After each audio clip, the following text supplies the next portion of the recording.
Не забудь дать мне скейтборд в следующий раз, сука.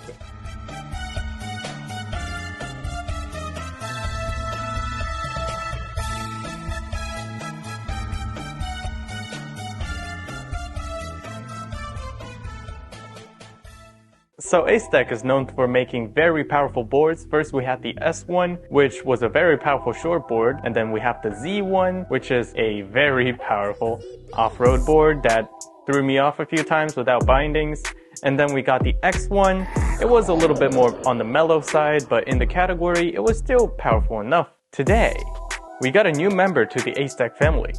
It is called the Acedeck Nomad N1. The deck is made out of a composite material. It is maple, fiberglass, bamboo, maple, bamboo, maple, bamboo, fiberglass, maple. So which means it is going to be very stiff. And what are stiff decks good for? Going really fast, of course. And the Acedeck N1 has a special kind of deck that I don't think any other brands has done it so far, at least the big ones. Maybe some boutique brands have done it. So they're using an angled deck approach, which means where the front trucks are, the deck is raised by 8 degrees, and where the rear trucks are, it is lowered by 8 degrees. So on the first sight, this deck design does look a little bit funky to me, but after a while, I just stopped noticing it. And honestly now, because it's so unique, I think it's kind of cool. So the purpose of the angled deck is so that the rear truck angle is decreased by 8 degrees and the front truck angle is increased by 8 degrees, which means you're going to have a more stable rear and a more nimble front, which translated to normal people terms, so it is going to be stable at high speeds because of the stable rear truck, and it's going to be more nimble when turning because it has a bigger angle in the front truck. Of course, that is compared to if the deck was straight without any angles. So the grip tape design looks very cool on it, and is a very coarse grip tape. And I think they might have struck the deal with Mercedes or something because they're using their logo all over it. Yeah, that looks very interesting and also very cool. It's just a very thin grip tape, but it locks your feet in very well, and the concave on the deck is phenomenal. So it has a W-shaped concave, which means not only it has the flanges on the side, it also has a hump in the center. So it fits your foot arches very, very well. It is so comfortable. So the deck is a little bit asymmetrical from front to rear, which means the front of the deck is going to be a little bit more bulky and it slims down in the rear. That's very weird. And it is a very interesting design choice because the difference is so subtle. It's kind of hard to notice, but you do notice it. And when you're on the deck, you can notice it even more. But when you're off the deck and you're just looking at it from a little bit of a distance, it looks normal again. It's like a shapeshifter. And the deck of the Acedeck N1 also has a drop down in the front and the rear, which means the center of gravity is going to be a tiny bit lower, which means it's going to be more stable. And also your back foot and your front foot has like a natural foot stop, so you know where to put your feet, so you're not overextending them. And in general, this deck is very unique. While I know lanyards have made this kind of decks before, but it is the first time I've seen it on a new mass market product. So it gets more people to know this kind of decks and fall in love with it like I did.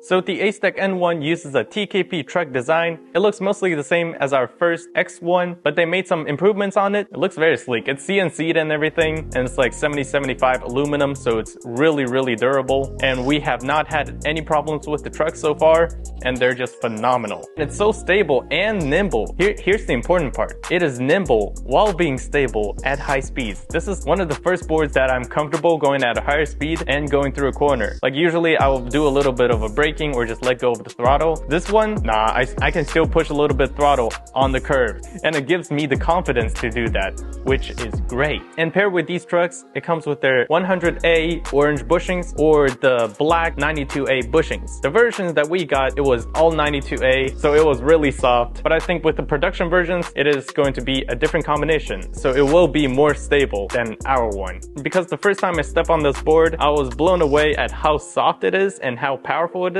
that it was a little bit frightening to me. And then later on we tightened the bushings on the rear truck by like 2 or 3 turns, and everything was fine then. So the rim design of the Acedeck N1 looks the same as the one they have on the X1. Up until now, electric skateboards, I'd say like 99% of them were using tubes and tires, like a bicycle. But with the N1, that is going to change because it is using a tubeless tire. So it's closer to a car or a motorcycle. So with the tubeless tire, it has a lot of advantages compared to tubeless ones. Namely, it doesn't have an inner tube. So it doesn't puncture the inner tube and give you a flat. So that is godsend in the pneumatic tires for electric skateboards, because I had way too many punctured tires, with the outer tire being completely fine, spectacular, but the inner tube just bursted because there was too much pressure from jumping. We ran through like at least a dozen of them already. So with the tubeless tires, you don't have to worry about getting flat very often, and because it is a tubeless tire, you're able to use those tire sealers that you put into the tire, so when you do get a puncture from, say, like a nail or something, it will automatically just seal it for you. So the wheel size is 180 millimeters by 65 millimeters. It is a very unique dimension because usually we have 6-inch tires at 150, 7-inch tires at 175 millimeters, and 8-inch tires at 200 millimeters. But these ones are 180. It's just a very unique tire in general because it is tubeless. I've been waiting for tubeless wheels for so long, and it's finally here. The Acedeck N1 might be their most versatile board yet because they have two versions. You can get them either in a belt drive configuration or a gear drive configuration. The version that we got is the gear drive. So for belt drive, I don't think we need to introduce that too much, but gear drive is where it's at. Gear drive, when done right, has a lot of advantages over belt drive. Most important ones is that gears, unlike belts, rarely need any maintenance. Like belts, it can snap and all that, while gears, so far with the Z1 and the N1, we hadn't had any problems, and the advantages are enormous. One thing is near zero maintenance. Gears, when they're fully enclosed inside, they should last for a very long time. And the second most important thing is that the efficiency does go up. Anecdotally, when my DIY board was on the belt drive, I used to get about 15 watt-hours per kilometer, and when I switched to gear drive, the gears were from Newbie. Okay, it was the 4GS. Yeah, bougie. Okay, I'm gonna plug Ian right here. He's our friend, so yeah, helping him out a little bit. So when I switched to the new B4GS gear drives, it dropped down to 11 to 12 watt-hours per kilometer. So the efficiency really does add up over time, which means with gear drive, you can ride for a longer distance than you do on a belt drive. Very nice. And gear drive is also quieter than belt drive in our experience, at least with the Acedeck gear drive. They are near silent, they're so quiet. The only sound that we're hearing usually is from the motor, and the gearbox, we don't really hear any noises from it. Well, if you are trying to use a steel on steel gear or just any metal on metal, it is going to sound very loud and quite bad. Honestly, I don't like that sound. So I was really surprised with Acedeck gears because they can stay so quiet. And also with gear drive, you don't have to worry about debris or anything getting stuck in your drivetrain, because with belt drives, you can get little rock or a twig getting stuck in between your belt and your pulley. So that could be a hazard if you're doing trails regularly or something like that. In our experience, it's usually just gravel from road or something. But with gears, it's fully enclosed, nothing is getting in there. Fantastic. Fantastic. Just fantastic. Fantastic. And last but not least, gear drives just simply look cooler. I mean, I don't know what else to tell you, man. Just objectively looks cooler. If you disagree, you're wrong. They look cooler. But it's not all bad for the belt drives, because belt drives, you can use any wheel that you want because you have way more pulley options. With the gear drives, you're pretty much stuck with what manufacturer could give you, because if you get the gear drive version, you're pretty much just locked in with the 180mm tubeless wheel. But if you want to use smaller wheels, more like a street board, then you probably should go get a belt drive, because that one is more versatile and gives you more options. So with the Acedeck N1, you get two battery options. So you could get either 13S3P Molicel P42A battery pack or a 14S4P Samsung 40T battery pack. So the Molicel pack is going to have 635 watt-hours, while the Samsung 42 pack is going to have a 806 watt-hours. Just keep in mind that the Samsung 40T version is going to be 1.5 kilograms heavier than the Molicel P42A version. So between all the models, the belt drive Molicel P42A is going to have 25-mile range, while the gear drive P42A is going to have a 28-mile range. And last but not least, the Samsung 40T version with the gear drive is going to be 34-mile range. So the Acedeck N1 has two different power levels of ESC. So for the belt-driven one, it's going to be a 60 amp ESC from Acedeck, and both of the gear-driven versions are going to be 90A. Let's just put it in perspective. The 60A version with the belt drive is going to take 4.7 seconds to reach top speed, while the 90A versions with the gear drive is only going to take 2.7 seconds. Both of them are extremely powerful, but the gear drive versions with the 90A is going to be a blast. And when we got the board, the default acceleration was set to only like 35%. So of course we just set it to 100% and see how that works. And yeah, threw us off. It was very quick off the line. Very, very, very quick. Oh, and Chase Missing Tooth Parker has also unlocked a new skill, wheelies on a board that doesn't have binding. Wow. Now let's talk about something that's the same across all the boards.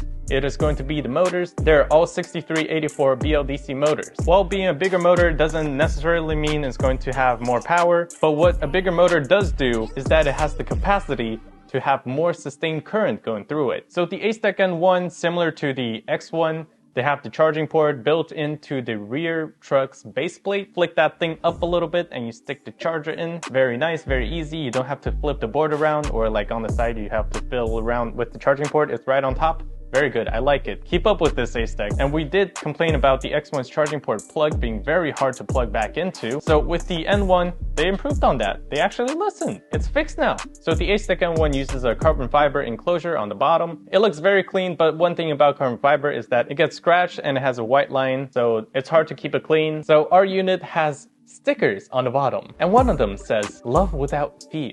Sounds like a Durex commercial. So on the bottom of the enclosure, you're going to find a heat plate, and the on-off button is going to be all the way at the back of the enclosure. It's like the butthole of the board. You have to like poke the butthole. But the board has a remote turn on, so you don't have to go fiddle with the butthole all the time. And last but not least, this board has lights. Boom.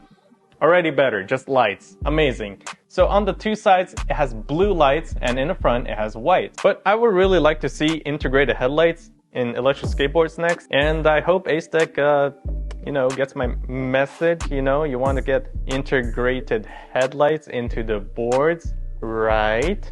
So they're actually really useful. And honestly, sometime in the future, if we have integrated headlights, brake lights, and also like turn signal lights, maybe some European countries would actually allow electric skateboards on the road. Like, are you hearing me, Germany? Heard you guys are having a very rough time over there with the PEV laws. Ja, das ist richtig. So in conclusion, the Acedeck N1 is a blistering fast board. So in our opinion, so far it is the king of asphalt zoom category. It has wheels that are not easily punctured, it has stable trucks, it has a very comfortable concave, and with the drop-down design, you can find where to place your feet better, even while we're not looking at it. Amazing, just fantastic, I love it. Like, this two-wheel drive board can beat some of the four-wheel drive boards. I will not name names. This is incredible. So the cheapest version is going to cost you $13.99. $13.99. It's a $14,000 board. It is expensive. But what I would actually recommend, just at this point, you're already $1,400 deep.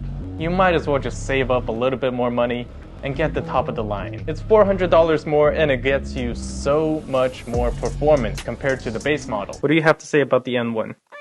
Wise words. Big open roads and some twisties that you can go onto. This board is a fantastic choice because it is fast, it is stable, and it's quite big. But if you're looking for something that you can get on public transport with, this is not it. This is a beginning to destination board that will give you a lot of fun on the way. If you liked our video on the Acedeck N1, click like and subscribe, and leave a comment if you would like. And if you want to get a N1 for yourself, I'll put my referral link in the description. If you want to help us out here at C.A.T, you're free to do so. But if you don't want to, that's completely fine as well. So I hope you enjoyed our time over here, and have a fantastic day.